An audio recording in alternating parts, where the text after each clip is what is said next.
Os governos estaduais de todo o país gastam mais ou menos uns 300 milhões de reais, ou gastaram no ano passado, com medicamentos importados, obtidos por decisão judicial.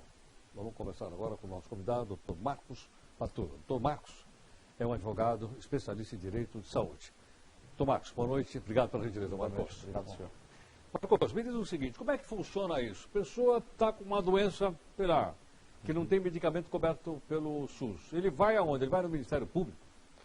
Não, ele pode ingressar com uma ação judicial para pleitear esse medicamento, uma ação individual, não há necessidade de recorrer ao Ministério Público. Qualquer cidadão pode ingressar no judiciário com uma ação, né, e fundamentando na Constituição e também legislação infralegal, você pode pleitear esse medicamento junto ao judiciário, né.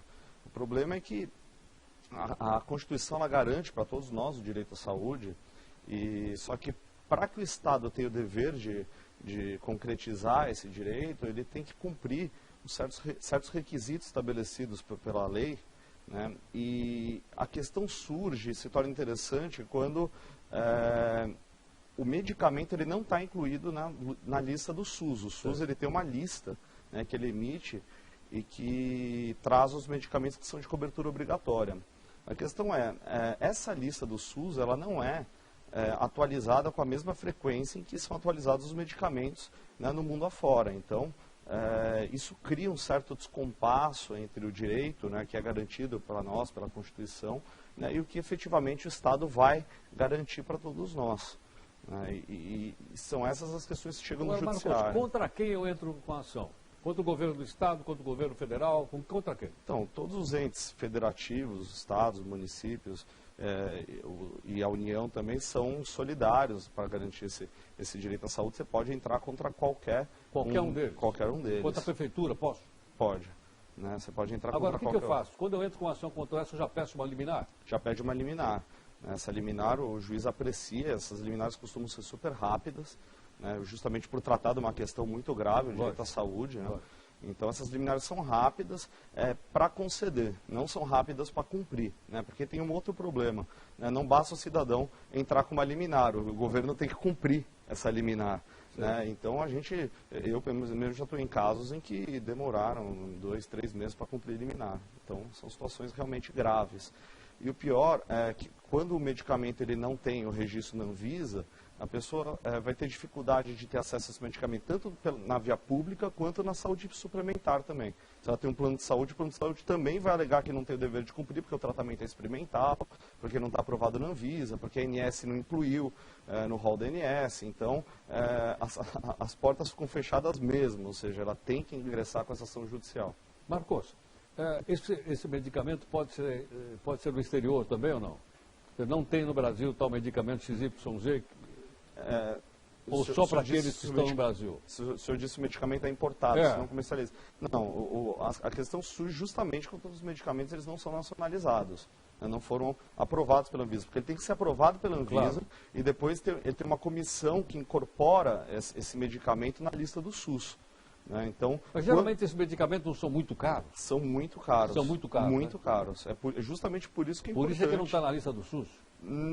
Às vezes pode até ser por isso, mas a questão é que a burocracia para você incluir esse medicamento é muito complexo. Ele tem que analisar a eficácia do medicamento, tem que analisar caso a caso, né, ver se de fato existe uma relação com a doença que ele diz que cura, né? Então, para fazer essa análise, muitas vezes o governo não tem uma estrutura que acompanhe a evolução da medicina, né?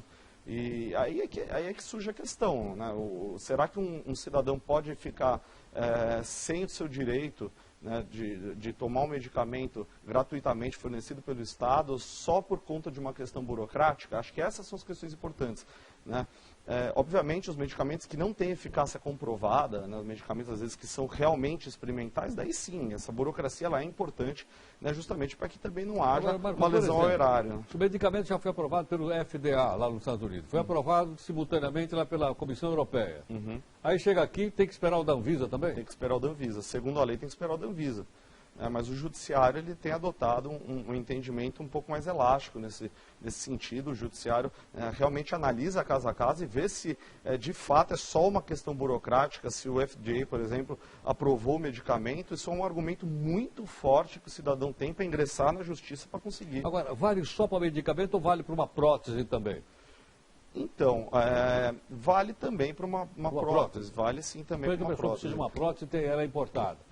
Eu, por exemplo, outro dia me deparei com uma situação em que a pessoa precisava de uma bombinha de infusão para usar o medicamento, e essa bombinha de infusão não estava com o registro atualizado na Anvisa por conta de um probleminha no monitor dela que às vezes marcava a data errada.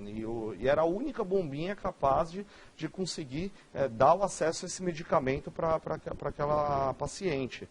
Então, nessa situação, o judiciário ingressou, concedeu a liminar para a pessoa ter acesso, porque essa burocracia não justifica você obstar o direito à saúde. Cada vez mais as pessoas estão batendo na porta do judiciário por causa disso? Sim. A impressão que eu tenho é que está crescendo muito, ou estou enganado? Sim, não, o senhor não está enganado, pelo contrário. Cada vez mais, acho que até pela difusão de informações, cada vez mais as pessoas estão mais informadas, a internet facilita para isso, as pessoas escrevem cada vez mais sobre essa questão. Também tem, o judiciário está informatizado atualmente, então os processos eletrônicos facilitam muito o acesso à jurisprudência. Então, o cidadão cada vez mais está informado e isso gera também uma busca maior pelo judiciário. Quanto mais informadas as pessoas estão, quanto mais elas souberem que o judiciário é, sim, uma porta, um local que vai ampará-las nessa situação, elas estão recorrendo, sim, ao judiciário. Tá certo. Marcos, vamos continuar a nossa conversa aqui um instantinho?